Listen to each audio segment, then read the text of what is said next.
A very good morning, dear students. This is Paramji. Today we will discuss chapter number 8, Origin of Transactions, in which we will discuss source documents of accountancy and vouchers, meaning and types. So let's start lesson number 8.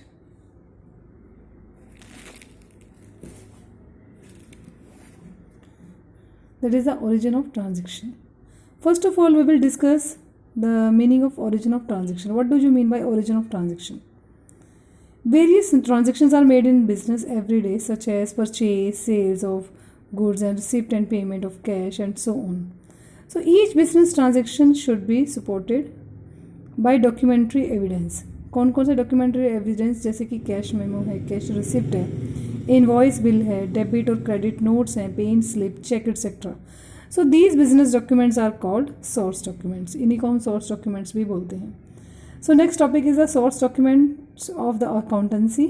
So these documents are the first record about the details of the business transaction. सबसे पहला evidence होता है ये किसी भी transaction का, पहला record होता है ये. तो सच डॉक्यूमेंट्स रिपोर्ट द, इसके अंदर जो लिखा होता है, मेंशन होता है, वो होती है डेट उसकी, अमाउंट, पार्टीज इन्वॉल्व, जो भी उसके साथ पर्सन या पार्टी इन्वॉल्व है, and the nature of the transaction. ठीक है. Second thing, entries in the books are always made from the source document. According to the verifiable objective principle of accounting, each transaction recorded in the books of accounts should have adequate proof to support it. So these documents are the written and authentic proof of the correctness of the recorded transaction. उन transaction के लिए जो भी proof चाहिए होता है, उसके लिए यही जो डॉक्यूमेंट्स हैं वो सारे एक प्रूफ के तौर पे, एक ऑथेंटिक प्रूफ के तौर पे यूज़ किए जाते हैं. So these documents are required for audit and tax assessments. So they also serve as a legal evidence in case of dispute. अगर कभी डिस्प्यूट की वो केस हो जाता है तो उस केस में भी ये एज ए एविडेंस के तौर पे वर्क करते हैं. The following are the most common source document. First one is the cash memo.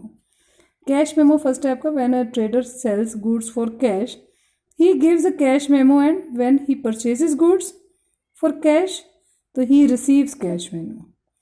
ठीक है. जब बेचता है तो कैश मेमो ये आपको ये देता है, और जब ये परचेज करता है तो कैश मेमो रिसीव करेगा. सो डिटेल रिगार्डिंग द आइटम, जैसे इसमें क्या क्या गिवन होता है, क्वांटिटी कितनी है, रेट क्या है, टोटल प्राइस क्या है, ये सब मेंशन होगा कैश मेमो में. Cash transactions are recorded in the books of accounts on the basis of this cash memos. इसका स्पेसिमेन आपके पास गिवन है. That is the specimen of the cash memo. Okay. In which cash memo, Global Watch company, ये address है उसका, number 2, then इधर है आपकी डेट, नेक्स्ट कॉलम्स में है quantity, description, rate and amount. Okay. तो क्वांटिटी जितनी भी ले रहे हैं, जैसे टाइटन की यहाँ पर है रेगेलिया D06, तो इसकी क्वांटिटी है 3. तो रेट आपके पास यहाँ 1 का गिवन है, और उसको मल्टीप्लाई बाय 3 करके अमाउंट आप यहाँ निकालेंगे 3 की. ऐसे ही एंड सो ऑन. तो अगर कोई डिस्काउंट है तो वो बाद में लेस हो जाएगा, और फिर टोटल करके. That is a specimen of cash memo. Second आ गया है आपके पास invoice and bill. Invoice and bill क्या है? When a trader sells goods on credit, he prepares sale invoice which contains the name of the party to whom goods are sold. उसमें और क्या क्या गिवन होता है? पार्टी का name होता है जिसको आप बेच रहे हैं. Second thing, rate, quantity and total amount of sale, ये सब चीज़ें उसमें गिवन होंगी. And the original copy of the sale invoice is send to the purchaser. Original copy हम उसको दे देंगे, और duplicate copy we will kept for making records in our books of account. अपने पास रखेंगे. और similarly when trader purchases goods on credit, अगर परचेज करते हैं तो he receives a credit bill from the supplier of goods. तो we make an invoice on credit sale but we receive a bill on credit purchase. Though the two terms are use. ठीक है. यहाँ पर ये अगर हम purchase करते हैं तो रिवर्स हो जाएगा, उस केस में ओरिजिनल हमारे पास रहेगा एज ए प्रूफ के तौर पे. ठीक है. नेक्स्ट, इसकी भी आपके पास गिवन है मल्होत्रा इलेक्ट्रॉनिक, ये आपके पास स्पेसिमेन गिवन है. 25 पालिका मार्केट, ये कॉन्वर्ट, ये आपका एड्रेस है. Then number, name of customer, ठीक है, ऐसे टर्म्स, क्या डिस्काउंट वगैरह दिया जा रहा है और ये कब तक है। जैसे कि ये आपका अगर 30 डेज़ के अंदर अंदर पेमेंट हो जाती है तो आप 5% डिस्काउंट उसको पे करेंगे। ठीक है, ऐसे ही डेट यहाँ पर मेंशन है, ये सारी क्वांटिटी है, डिस्क्रिप्शन है, रेट है, अमाउंट है। ठीक है, ये आपका total that is the specimen है इसका इनवॉइस एंड बिल का। Third point is the receipts. Receipt क्या होती है? Receipt, when a trader receives cash from a customer he issues a receipt containing the date. अब जब कस्टमर पेमेंट करने आता है तो उस केस में हम उसको क्या पे करते हैं, हम उससे पेमेंट लेके उसको बदले में हम देते हैं रिसिप्ट कि ऐसे उन्होंने इतने पैसे में दे दिए। तो उसमें क्या क्या मेंशन होगा? Date, amount and name of the customer. ठीक है, ओरिजिनल कॉपी जो है हम दे देंगे कस्टमर को and its duplicate copy is kept for making record in the books of the accounts, अपने पास रखेंगे। तो in the same way whenever we make payment, ऐसे ही हम अगर पेमेंट करते हैं तो वी ऑब्टेन अ रिसिप्ट, तब हमें मिलती है receipt from the party to whom, जिसको हमने पेमेंट किया, वी मेक पेमेंट, राइट। तो वो भी हमारा एज ए सोर्स डॉक्यूमेंट के एक प्रूफ के तौर पे रहेगा। नेक्स्ट है debit note. When we return goods to supplier we prepare debit note. जब हम गुड्स रिटर्न करते हैं, ठीक है, तो सप्लायर को, तो उस केस में we prepare debit note and send it to the supplier. हम उसको डेबिट नोट प्रिपेयर करके सप्लायर को सेंड कर देते हैं with the return goods.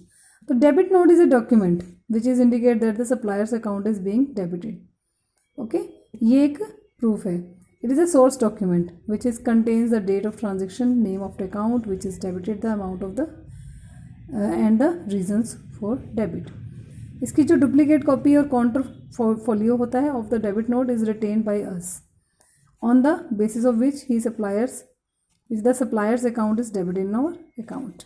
That is the specimen of debit note. इसमें क्या गिवन होता है? उसका हमारा ये नेम है, ठीक है, यहाँ पर ये एड्रेस है, नंबर है, डेट है, टू जिसको हम भेज रहे हैं, name of the address of the person जिसको हम सेंड कर रहे हैं। We are debiting your account as follows, given यहाँ पर लिखेंगे। उसके बाद ये उसका इनवॉइस नंबर या जो भी आप उसमें पेमेंट, जो भी आप रिटर्न कर रहे हैं उसकी फिर अमाउंट यहाँ मेंशन करेंगे। ठीक है, यहाँ आपके साइन। ठीक है, this is the specimen of debit note. Next है क्रेडिट नोट। क्रेडिट नोट इसका रिवर्स है।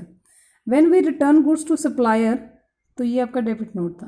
When goods are received back from the customer, जब हमें कस्टमर से गुड्स रिटर्न हो जाती हैं, वापस हो जाती हैं, तो credit note is send to him indicating that the customer's account has been credited in our books.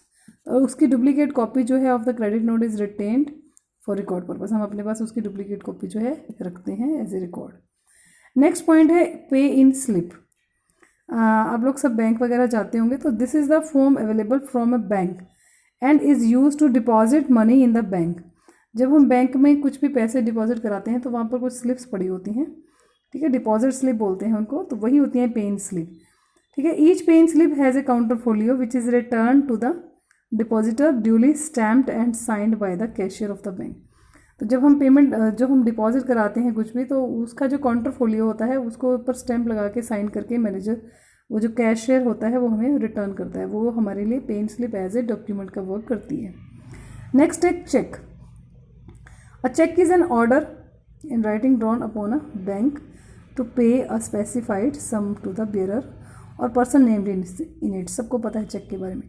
So each cheque book has a counter folio. इसमें भी एक काउंटर फोलियो होता है in which the same detail as enter. हम हर जो भी हम check जिसको भी देते हैं उसकी सबकी वो डिटेल हम इसमें फिल करते रहते हैं। तो the counter folio remains with the account holder for future. ये भी फ्यूचर रेफरेंस के लिए हमारे एज ए वर्क करता है, एज ए एविडेंस का। ठीक है, तो इसका स्पेसिमेन हमारे पास गिवन है चेक का भी। This is the specimen of cheque. Okay, ये तो सबने देखा ही होगा, सबके घर में होते ही हैं cheque books, right. Next topic is the voucher. Voucher we will discuss in next video.